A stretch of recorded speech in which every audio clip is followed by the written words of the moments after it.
Olá! Na aula de hoje nós falaremos sobre o movimento literário do século XVIII no Brasil, ou seja, nós falaremos do arcadismo brasileiro. E para falarmos do arcadismo brasileiro, é importante que você se lembre do que foi o arcadismo em Portugal e de suas principais características. O arcadismo foi o quê? Foi um movimento de rebeldia contra os exageros do barroco. O arcadismo visava a restauração da sobriedade e da simplicidade clássica e renascentista. Vejamos uma imagem que tem tudo a ver com o Brasil no período do arcadismo. A cidade de Vila Rica, atual Ouro Preto, em Minas Gerais, foi a sede dos principais acontecimentos do século XVIII. Assistiu ao ciclo da mineração, à Inconfidência e à grande produção dos poetas árcades. Vila Rica também foi palco do grande artista plástico, escultor e arquiteto deste período. Essa figura é Antônio Francisco Lisboa, o nosso Aleijadinho. Mas você deve estar me perguntando, Edna, Aleijadinho, artista do arcadismo, ele não era barroco? Isso mesmo, Aleijadinho era barroco, mas lembre-se de que o movimento barroco no Brasil apresenta duas vertentes. Nós temos um barroco literário e arquitetônico do século XVII, principalmente na Bahia, e temos um barroco mineiro, um barroco no século XVIII, conhecido como um barroco tardio. E é neste barroco que nós encontramos a figura de Aleijadinho. Passemos agora a uma de suas importantes obras. Nessa imagem nós temos Cristo flagelado. Embora essencialmente barroco, Aleijadinho foi contemporâneo do arcadismo no Brasil. O arcadismo, ele tem início em 1678 com a publicação das obras poéticas de Cláudio Manuel da Costa e se estende até 1836, quando ocorre a publicação de Suspiros Poéticos e Saudades de Gonçalves de Magalhães, considerada a obra introdutora do romantismo brasileiro. Vejamos agora quais são os principais autores do arcadismo no Brasil. Cláudio Manuel da Costa, Tomás Antônio Gonzaga, Basílio da Gama e Santa Rita Durão. Dos quatro, apenas Tomás Antônio Gonzaga não era brasileiro. E além de apresentarem semelhanças quanto à forma árcade de escrita, todos eles participaram da Inconfidência mineira. Os poetas desse período, eles escreveram nos mais variados gêneros. Vejamos agora quais são as principais vertentes do arcadismo no Brasil. O arcadismo brasileiro foi um movimento essencialmente poético, representado pela poesia lírica, pela poesia satírica e pela poesia épica. A poesia lírica ora apresentava resquícios do barroco, ora apresentava antecipações românticas. Entre os principais autores dessa poesia lírica, nós temos Cláudio Manuel da Costa e Tomás Antônio Gonzaga. Este último, Tomás Antônio Gonzaga, é a principal figura também da prosa satírica. Já na poesia épica, nós temos as figuras de Cláudio Manuel da Costa, Basílio da Gama e Santa Rita Durão. Vejamos agora uma imagem de Cláudio Manuel da Costa. Seu pseudônimo árcade era Glauceste Saturno e sua musa inspiradora era Nise. Sua obra lírica foi muito influenciada pelo classicismo português, embora também apresentasse em alguns momentos resíduos do barroco. Os temas mais comuns de sua poesia são o sentimento amoroso e a descrição da natureza. É muito infrequente em seus textos uma tentativa de reconciliação das características do arcadismo português com a paisagem mineira. E por que essa preocupação? Ele gostaria de que Minas também representasse aqueles rios com águas cristalinas, aqueles campos verdes. E como é que ele fazia? Na realidade, ao mesmo tempo que ele mostrava essa identificação com o cenário de Minas Gerais, ele mostrava um forte apego à metrópole portuguesa. É muito comum em sua obra palavras como pedras, rochedos, penhascos, penhas. Vejamos um fragmento em que podemos encontrá-las.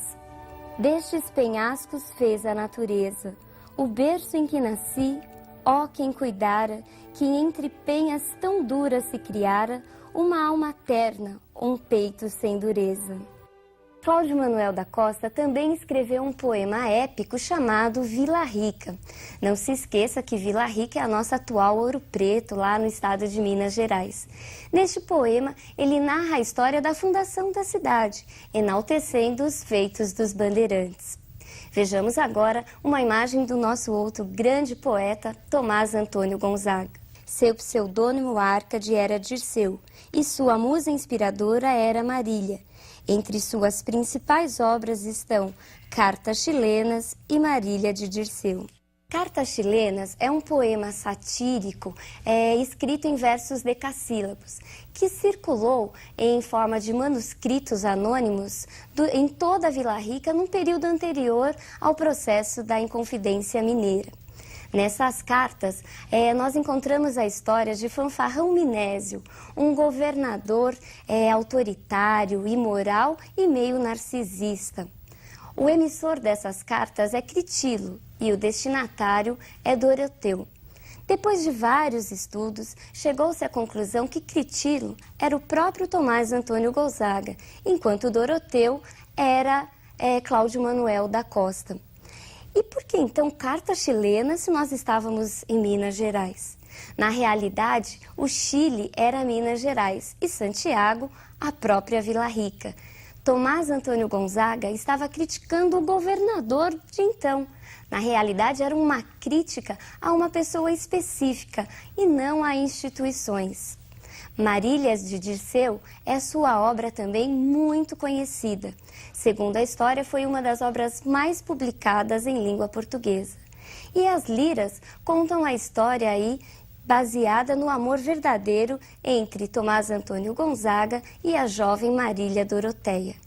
E o que são mesmo as liras? As liras são composições poéticas em que se repete a cada estrofe um estrebilho ou um refrão. Vejamos agora uma das primeiras capas de Marília de Dirceu. Marília de Dirceu está dividida em duas partes. Na primeira, encontramos a felicidade proporcionada pelo amor.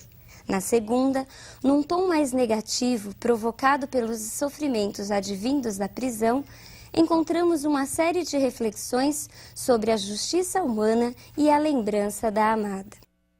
Tomás Antônio Gonzaga realmente foi preso e degregado para Moçambique por sua participação na Inconfidência Mineira.